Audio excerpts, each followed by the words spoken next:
Democratic आज़ाद party के senior leader Pirzada Mohammad Saeed ने कहा कि जम्मू कश्मीर में तब तक हालात बेहतर नहीं होंगे जब तक यहां असेंबली इंतखाबात नहीं कराए जाएंगे।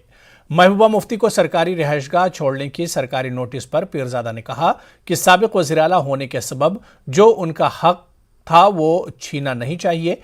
पुलवामा में मीडिया के साथ बात करते हुए पीरज़ादा ने इन ख्यालात का इजहार किया।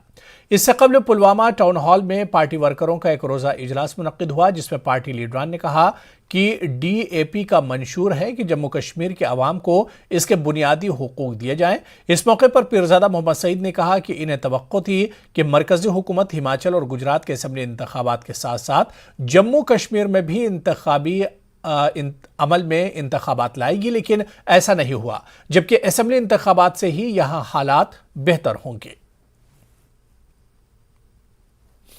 जम्मू कश्मीर में तब तक हालात ठीक नहीं होंगे जब तक कि लोगों की पार्टिसिपेशन नहीं होगी।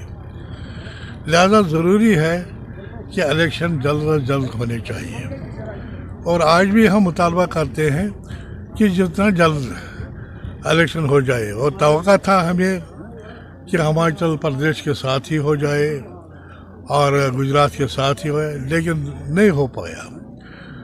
और उसकी दलील देती है गवर्नमेंट कि इलेक्टोरल लिस्ट भी तैयार नहीं है।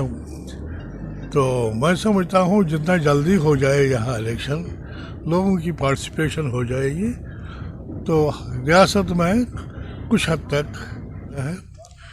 अगर चीफ मिनिस्टर को तहती क्वार्टर होना चाहिए तो होना चाहिए, उनको क्वार्टर रहने देना चाहिए।